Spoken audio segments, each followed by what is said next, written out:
menciptakan generasi yang cerdas dan berakhlak mulia. Pondok ini berdiri sejak tahun 2019 di Kabupaten Klaten, tepatnya di Tlogok RT 4 RW 9 Sidoharjo, Kecamatan Polanharjo. Dengan visinya yaitu pendidikan kader pemimpin, pondok ini mencetak para santri yang siap untuk menghadapi tantangan zaman dan menjadi agen perubahan di tengah masyarakat. Sebagai pondok pesantren yang berbasis pada ajaran Islam, pondok ini menanamkan rasa cinta kepada Allah dan Rasul. Mereka tinggal dalam suasana kekeluargaan yang erat sehingga membentuk ukhuwah Islamiyah yang kuat di antara mereka.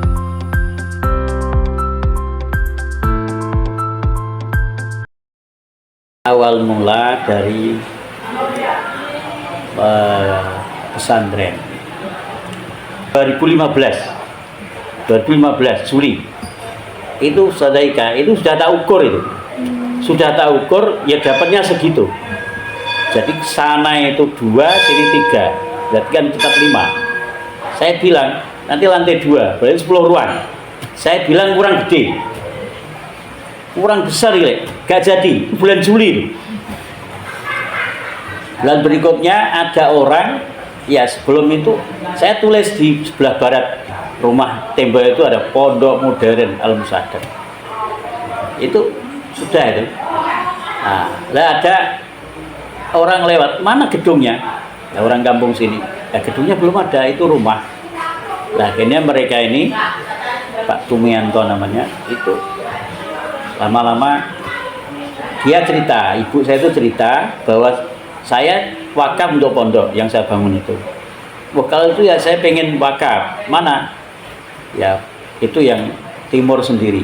Nah, akhirnya dia, ibu bilang, manggil ibu itu namanya, manggilnya Sam, mau dikasih tanah mau enggak? Ya mau tuh Bu. Nah, besok tilei. Nah, saya lihat itu. Tengah itu kan belahan itu, sungai itu, nah, kan belahan. Saya bilang, yang utara atau yang selatan pekarangannya? Semua, wah semua ini gede, drodok saya itu, gede banget. Ternyata 1165.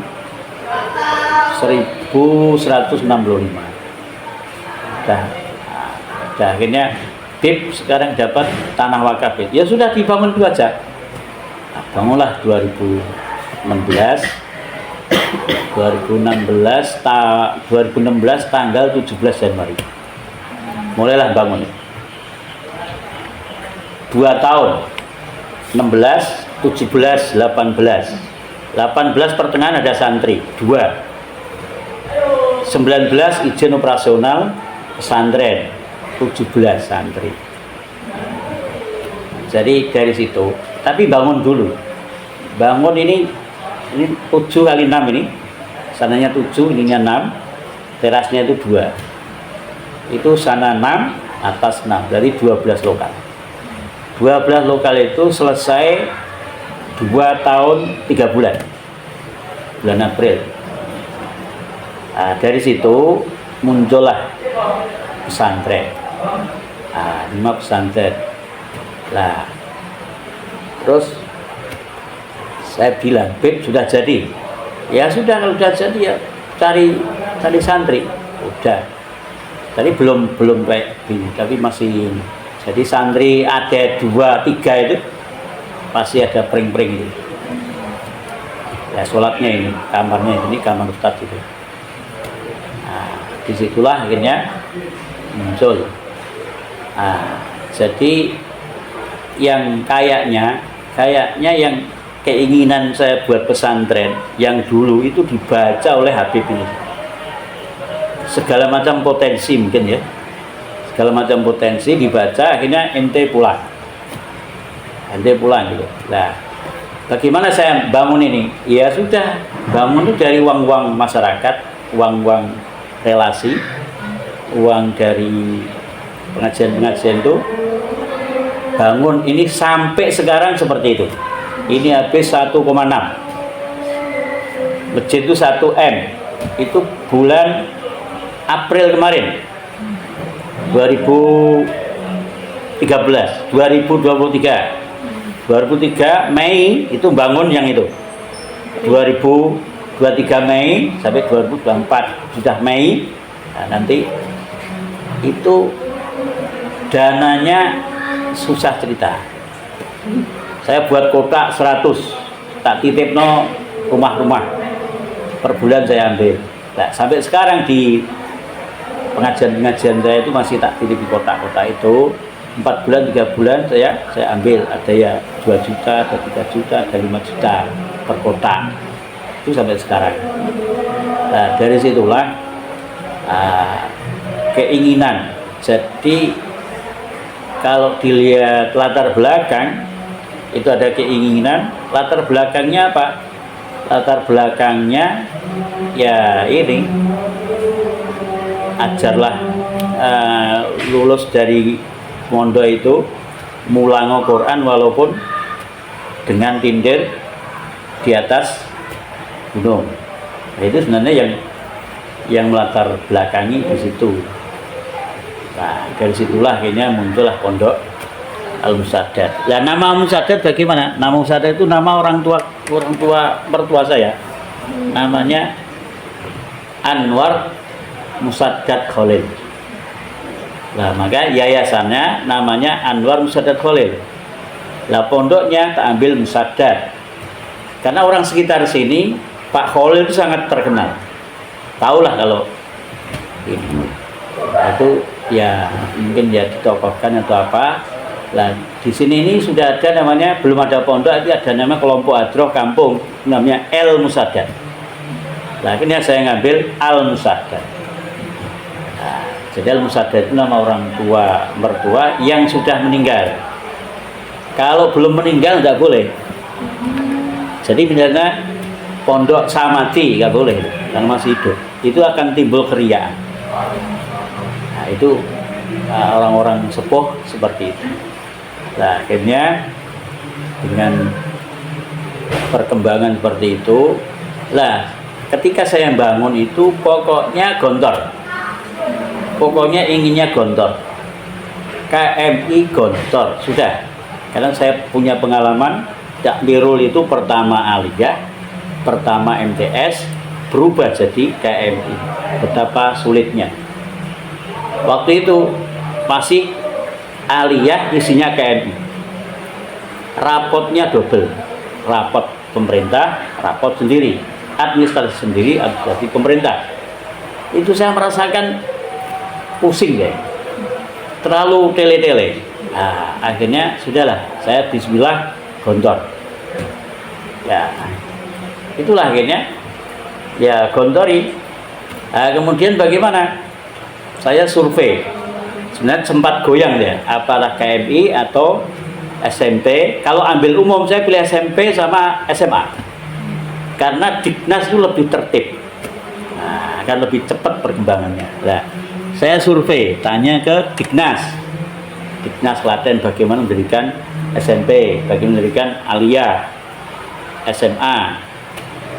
Saya juga nemui kepala SMP Janjir, namanya SMP Janjir Negeri itu, coba tidak ketemu.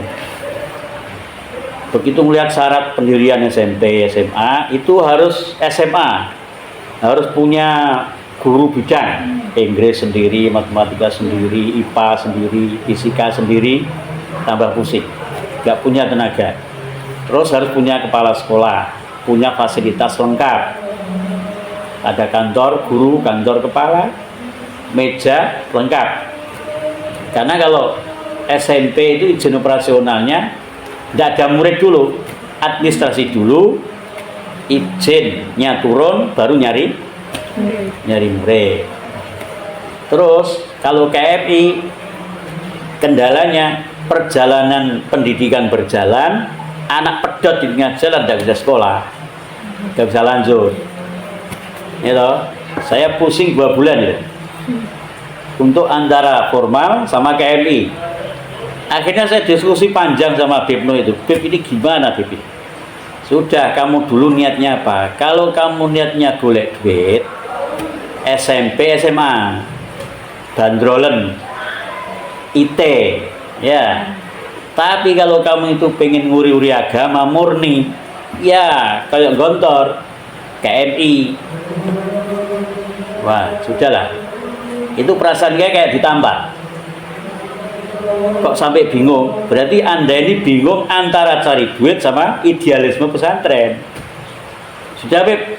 Akhirnya pun KMI. Doa akhirnya Habib itu. Wis tak dungano, KMI. Nah, KMI. Murid pertama itu 2, yang satu pertengahan tahun hilang, tinggal 2. Tahun kedua 7, tahun ketiga 9. Ngumpul tahun ketiga itu baru 20. Lah, izin operasional itu ustadznya itu tak lebokne penghuni pesantren. Turunlah 2019. Nah, setelah itu trontong-trontong. Well gitu banyak, timbul masalah, ada yang keluar tidak bisa sekolah, dan bilang tidak bisa sekolah. Saya bilang memang tidak bisa sekolah, saya tenang aja, memang tidak bisa sekolah ya. Kalau mau sekolah harus cari paket. Kalau bapak ingin cari paket, kejar paket, saya usahakan, saya bisa. Akhirnya saya punya nomor kejar paket, Klaten punya, Sragen punya, Semarang punya, di mana itu, Rembang punya, Pantura itu punya. Nah, punya semua. Karena kalau izin KMI belum turun, kelas 4 ini mau saya daftar kejar paket, terutama Semarang. Karena Semarang itu satu ijazah itu cuma 1.700.000 sudah selesai. Kayak Balkis itu, Balkis 1.700.000 sudah selesai. Tahun kedua SMA 1.700.000 selesai. Ini naba ini proses ini. Ya. Tapi mereka nyabut duluan. Kalau nyabut duluan ya sudah. Jadi ya saya waktu itu ya wes lah. Ya tenang aja menghadapi kayak gitu-gitu itu. Walaupun gitu, tapi ya memang ya gimana lagi. Memang itu sudah saya jalan pilihan. Tak usah tak kuat no. Sudahlah, kita ini malah pinter dan tidak apa-apa. Nah, berjalanlah sampai ini tahun ke-6. Berjalan sampai ini, akhirnya kemarin dapat SK KMI dari pusat. Nah, itulah. Nah, sekarang udah lengkap. Tapi akhirnya begini, anak-anak yang keluar dengan jalan dari sini ternyata juga bisa sekolah, apapun caranya. Dan mereka tahu dia mencari kejar paket. Nah, di Gontor. Jadi KMI kurikulumnya adalah Gontor. Lah, Gontor itu apa? Ya, Gontor itu sebenarnya produk, ya sebenarnya sama aja. Nah, kalau Gontor itu kan idealisme adalah ulama yang intelek. Karena ulama yang intelek, maka pelajarannya 2, umum ya, namanya madrasah, pondok yang pelajaran umum. Karena intelek, maka harus ada pengembangan bakat. Dari mana? Penggalian potensi bakat dari kegiatan ekstrakurikuler. Sehingga di sini pun akhirnya kegiatan ekstrakurikuler itu untuk menggali potensi. Lah, di samping itu kita ini ada sidik jari. Sidik jari anak-anak kita ini sudah tahu bakatnya apa. 10 sidik jari itu dibaca, bakatnya apa, ini apa, itu semuanya sudah. Nah, dari situ bakat ini supaya orang tua, Pak, bakat anak jenengan itu di sini. Mulai ngaji rada angel, aja disenen. Apa ngaji ora bakat. Ini bal-balan bakat. Gitu loh. Lah, akhirnya sama ulama yang intelek. Nah, kalau di sini ya saya buat visinya itu kan pendidikan kader pemimpin yang soleh. Pemimpin yang soleh ya sama saja sebenarnya. Pemimpin yang soleh. Makanya nanti kegiatan-kegiatan itu nanti karena dari Gontor ya, itu akhirnya yang muncul ya kepemimpinan, leadership yang muncul. Karena apa? Di ini kan ada ketua-ketua ketua kelas ada, ketua kamar ada, ketua kelompok ada, kelompok kursus ada. Lah akhirnya anak-anak gontor termasuk sak cabang pasti begitu. Tanpa disadari itu udah leadership yang menonjol. Dampaknya apa dampaknya? Kalau sholat kelas 6 nggak mungkin di depan. Nggak mungkin di depan. Asatid nggak mungkin di depan. Karena dia leadership. Pasti ngatur dulu baru dia sholat. Itu mau rubah nggak bisa. Berbeda dengan perguruan tinggi, dengan perguruan torekot. Itu kalau yang keren-keren, murid-murid yang keren, wah itu di depan. Sudah di depan itu. Sholat tahajud sendiri, sendiri, dia sendiri. Itu sudah. Wah itu memang kalau perguruan spiritual itu iya. Sing ladeni santri baru mereka. Nah kita nggak bisa. Nah itu akhirnya kegiatan apa itu ekstranya. Jadi ada kegiatan ekstra, kegiatan makanya ada kegiatan dirasa Islamnya, sains itu ya fisika, IPA, ada ilmu sosial IPS. Jadi ada sains IPA, ada sosial IPS, ada dirasa Islamnya. Nah disinilah akhirnya ngumpul jadi satu. Terus ada kegiatan yang namanya untuk menggali potensi. Penggalian potensi tidak bisa dari kelas, pasti di luar kelas. Nah, itulah. Sehingga model kurikulumnya ya berarti cekak aose ya umum, agama, ya umum dibagi dua, sains, IPA, terus sosial, IPS, kurikulum. Nah, kemudian lah saya juga karena saya juga di Takmirul itu saya akhirnya gini, Quran pondok itu harus Quran, pondok itu harus Quran, karena wong mondok itu nek mulai mesti ditekoki Qurane, ngajine piye, salate piye, wirite piye, ngimami piye, itu di situ. Lah akhirnya Mbah Nahar itu memberikan definisi pondok adalah Quran. Pokoknya sing ngajari Quran kuwi jenenge pondok. Ya, ada kiai, ada masjid, ada satid, ada Quran. Lah kalau pengertian yang umum itu ada kitab kuning. Nah, kitab kuning penjabaran dari Quran dan hadis rak ngono saja. Jadi itu lah dari situ maka pembelajaran Quran di sini itu ada teorinya. Itu pertama persolatan dulu. Persolatan, kalau udah persolatan baru baca tahsin. Tahsin itu dimulai kelas 1. Setelah tahsin nanti tahsin juz sama. Perbaikan bacaan sak tajwid. Kemudian nanti tahsin hifdzu juz sama, ngapal juz sama. Setelah hafal juz sama, terus nanti binador di hadapan guru. Apa jenenge? Setoran. Ini apa namanya? Bukan ya semak di semak. Talaki ya, talaki. Nah, itu. Nah, setelah itu kelompok mudarosa. Mudarosa itu kelompok sing rampung nador 30 juz itu dikelompokkan sendiri. Semak-semakan. Terus yang sudah mampu ngajar namanya kelompok taklim. Nah, taklim ini yang mampu untuk ngajar. Jadi ada persolatan, ada tahsin, hifdzu juz amma, nador, ya, mudarosah, terus taklim. Nah itu Quran. Lah setelah itu harus ada namanya majlis tashih. Ini kan ngaji per kelompok-kelompok. Kemampuan atau fasohah macam-macam asatid kan beda-beda. Nah dari situ nanti tashih di putri ya Bu Asfi, tashih di putra saya. Kapan ditashih?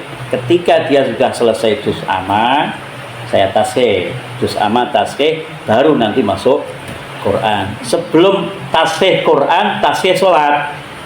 Tadi ini kan saya tashih sholat ini sama anak-anak kecil-kecil. Tashih sholat tinggal anak kecil selesai.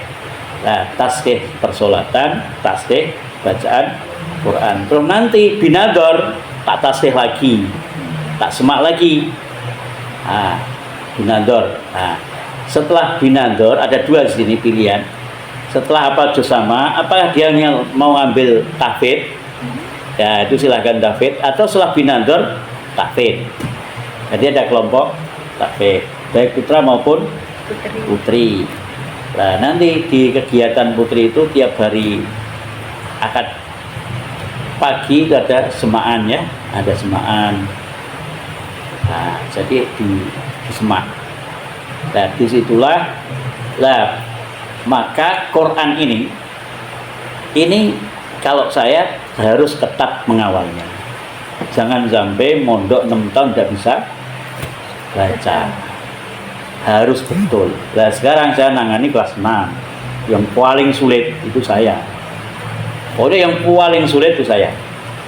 Ya kayak gampang-gampang, dah kamu gampang sana saja. Itu di Qurannya. Jadi ada Quran kegiatan, nah kegiatan kan ada pramuka, ada sepak bola, ada apa? Hadroh PN.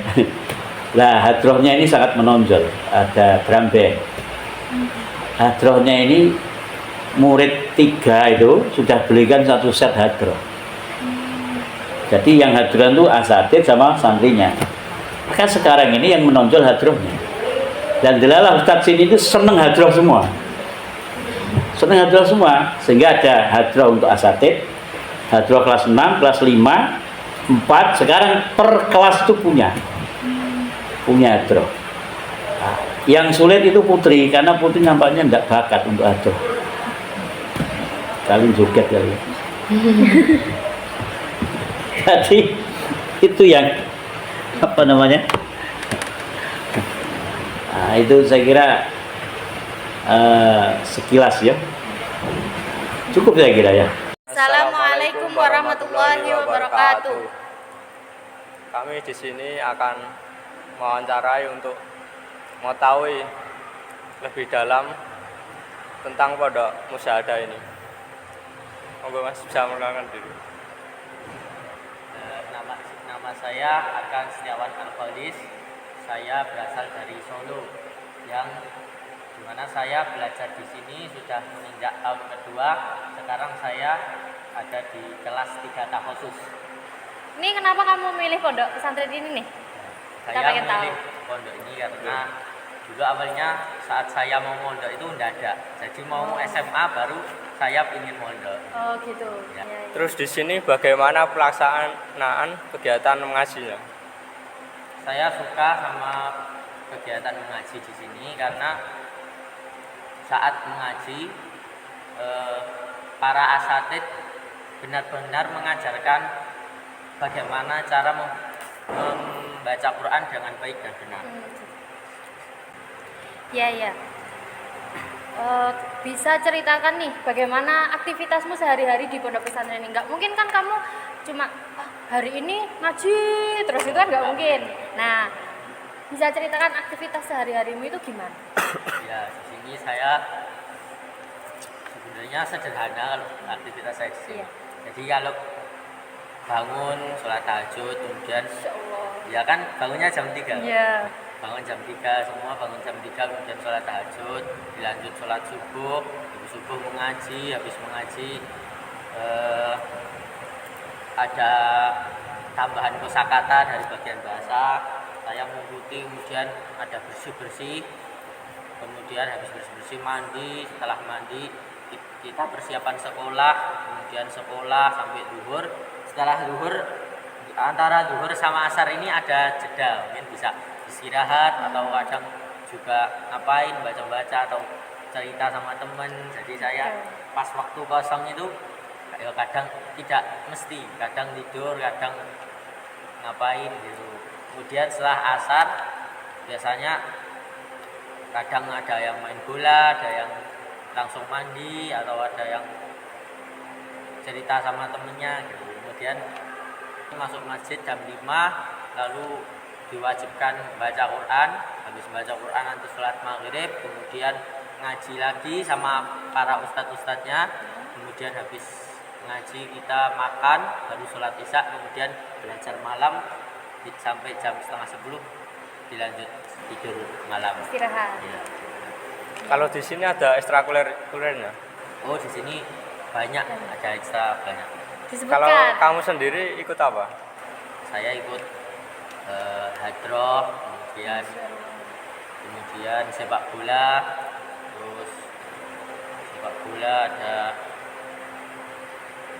bulu tangkis, pramuka, muhadharah, gitu.